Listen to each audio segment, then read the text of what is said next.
So this lecture is going to introduce chapter 2, which deals with atoms, ions, molecules, and ions. And we're going to talk about some atomic theory. And so we're going to go through a little bit of the history of the development of the atom, especially as what pertains to our current understanding of the atom. And so we need to go back to the 1700s and 1800s and really start off with John Dalton's theory of matter.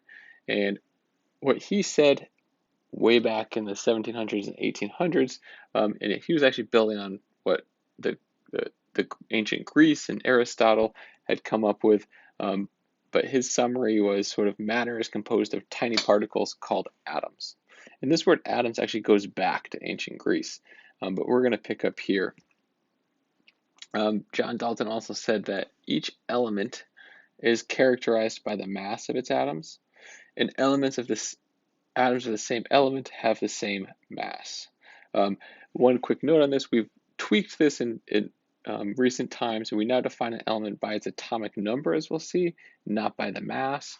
But John Dalton was the first one to sort of think about the mass of each atom. He then said a chemical combination of elements to make different compounds occurs when atoms join in small whole number ratios. And what he's talking about there is building molecules, combining molecules. And so the next part of this was that when a chemical reaction happens, we're changing how those atoms are arranged. So they're together in one atom, and when they react and mix and exchange different atoms, we have a different collection of atoms to make a new molecule. And we'll see how this plays out as we go through the semester. But this is really the groundwork of what we're about to talk about. But after he came up with his model of the atom, the big question that remained to people at the time is, okay, there's these things called atoms. They combine to form molecules, and when they react, we're exchanging atoms in a molecule. But what is an atom? And what makes up the atom? And that's really the focus of this lecture, is what is an atom, and what is it made of? And as we go through this, we're going to focus our understanding on 3 key experiments that were done to help us really understand what an atom is. And we're going to look at Thomson's cathode ray tube experiment, Millikan's oil drop experiment, and Rutherford's gold foil experiment. And so we'll start off with this first one, the cathode ray tube. So about 100 years after Dalton, J.J. Thomson starts to answer the question, what is an atom made of? And he does this using what we call now a cathode ray tube. And a cathode ray tube, if you've ever heard CRT, this is an old television. Those giant big box televisions you may or may not have seen before, that is a cathode ray tube. Here's a schematic of J.J. Thomson, and his tube is a picture of his tube, and here's the general schematic of the tube. And what this is we have this cathode ray, right? So, and all that's going to be is a way to shoot particles, okay? And so we're going to shoot particles, and we're going to take these particles, and these particles come from electricity, all right? And we're going to take this and we're going to shoot it through a vacuum. And what happens as it's coming through the vacuum, we're going to send it through a magnet. And so we're going to apply a magnetic field, okay? So we're taking this matter, we're ending up shooting these particles of matter, and we're sending the particles of matter through a magnet. And what happens when it goes through the magnet is we're going to see that the particles actually get deflected, all right? And it's this deflection that's really the important bit. Now what happens then is these particles, when they hit over here, it's a special surface where we can see where the particles hit. So it's going to make a little imprint, and that's actually how your old televisions would have worked. The particle comes through, it hits the screen, and then the screen glows. And that's essentially what we're seeing. And to help you sort of see this, I have this little animation. So here's a cathode ray tube. Note there's some gas in this tube. It's not a perfect vacuum. That's what's making it glow, sort of like shining a flashlight through chalk dust. In this case, we have this beam of particles through a gas, And what's going to happen is we are going to, there it goes. You can see this beam, and this, what's coming in the top and the bottom is a magnet. And we can see this beam is either deflected towards or away from the magnet. And so what does that tell us? Well, from our knowledge of magnets, we know that like charges repel and opposite charges attract. So if we know what end of the magnet we're putting there, what we see is this beam is deflected toward the positive end of the magnet. And the big takeaway message of this is parts of matter have charge. And in fact, this beam that people had known about, J.J. Thomson was able to say, this beam is negatively charged. And what this is, and what he discovered, was the electron. So this is a negatively charged particle, the electron. And J.J. Thomson went further, and as he looked at this, he could measure how far this beam was deflected. If he knew the strength of the magnetic field, and we measured the distance of deflection, what he was able to really get, and the key of this is the charge to mass ratio of the electron. All right, so that's really important because for the first time, we know that matter is made of charged particles, and we have this relationship. You don't need to know this number, but I'll show it here to show that matter, this electron has some charge per unit mass. Now what he couldn't do is actually determine what the charge is or the mass. He could only get this ratio. And that's where the next experiment picks up. And that next experiment was Millikan's oil drop experiment. And this is another really cool, elegant experiment. So this was done at the University of Chicago. And here's a picture of this oil drop experiment taken from your OpenStax text. And what is happening here is we have this sort of squeeze bottle. Think about a spray bottle that's spraying some fine aerosol out, so you get little droplets of particles, in this case droplets of oil, and that's going to come up here. Then we have a metal plate here, so most of the droplets just end up on top of this plate in a little puddle. But right in the center, there's a tiny pinhole. And what that means is some of these droplets start falling down and they make a puddle on the bottom. So a tiny, tiny fraction of the droplets go down here and make a puddle. So what then Millikan did was right up here, he shot X-rays at the droplets. Now, what this is doing, this is akin to if you take a balloon and rub it on your hair, you're going to build up static electricity. And what you're doing when you take that balloon and rub it on your hair, or you're shooting an X-ray at these droplets, is you are moving electrons.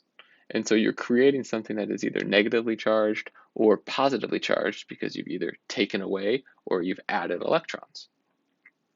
And so all of these particles that are now falling have a charge associated with them. And now, the cool part of the experiment, these two plates, we can apply a voltage.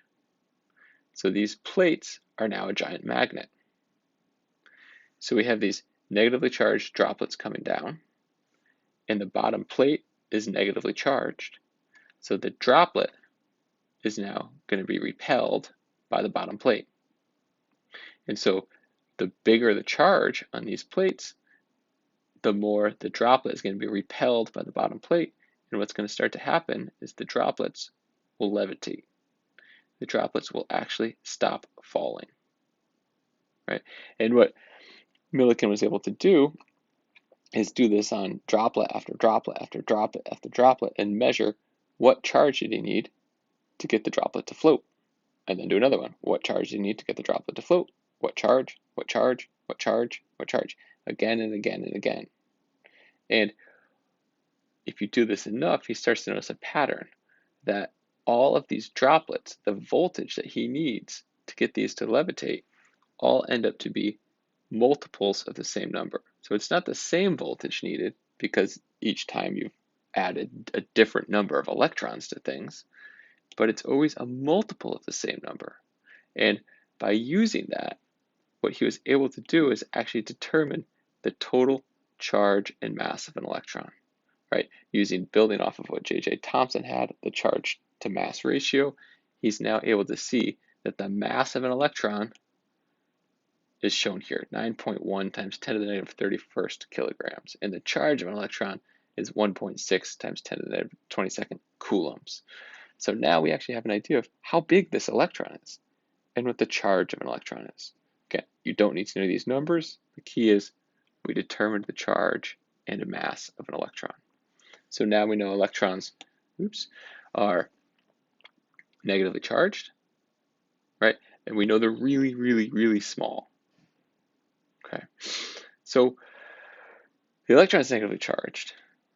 That also means there must be something with a positive charge, right? Because most matter is neutral, right? Most matter does not interact with a magnet. So if there's something that's negatively charged, there has to be something that's positively charged. And the second question along those lines is, where are all these bits in an atom? And that brings us to Rutherford's gold foil experiment. And what Rutherford did is he took a radioactive source of radium, and it was known that this radioactive source emitted this particle called an alpha particle. Now, people don't know what this is at the time, but they do know it's a particle with a positive charge. And so this gets shot out, and he sends it in to this area where you have this extremely razor thin piece of gold. So it's pure elemental gold in a super very thin sheet.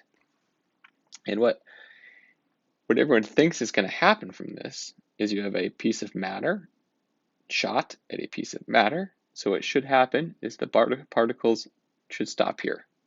Or maybe the particles get deflected and come back and bounce off and go over here, right? Instead, what he finds is almost all of this beam of particles goes through and starts hitting the screen in the back.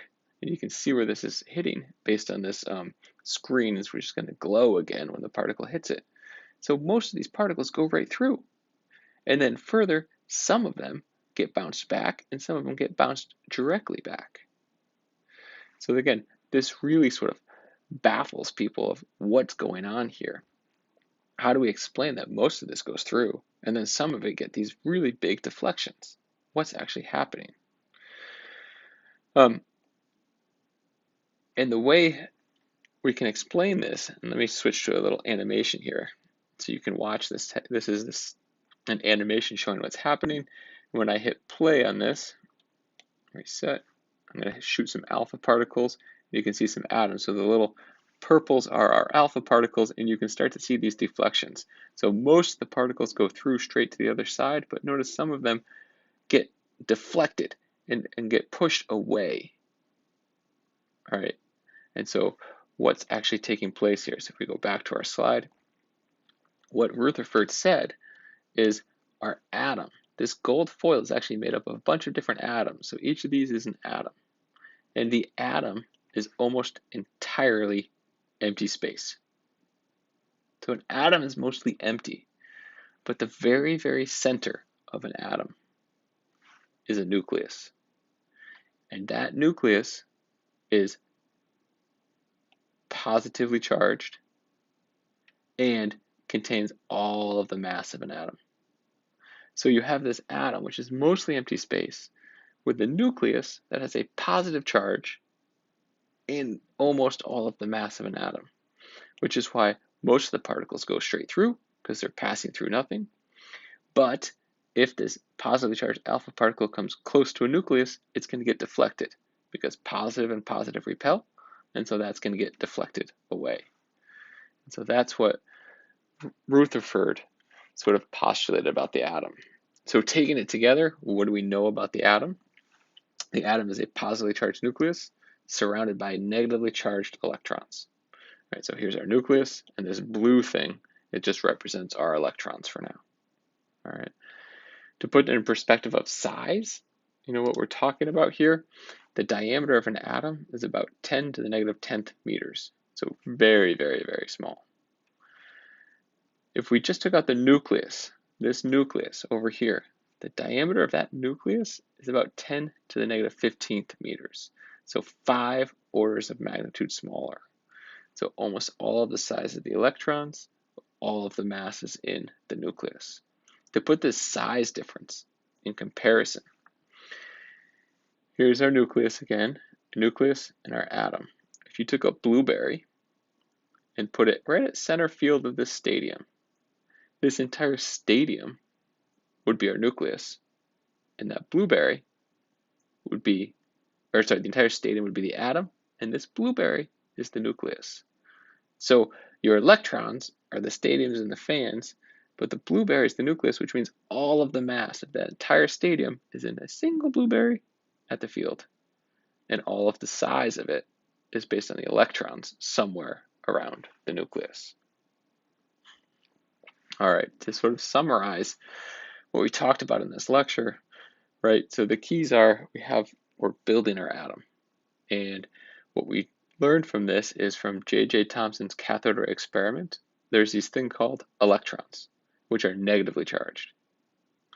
Millikan's oil drop takes it further and say, we now know what the charge and the mass of the electron is. And then finally, from Rutherford's gold foil experiment, we know that the atom is made up of almost entirely empty space. And at the center of that is a positively charged center called the nucleus that contains all of the mass of an atom. So this is our foundation of our atomic theory. And we're going to start to build upon that in the next few lectures. Thank you.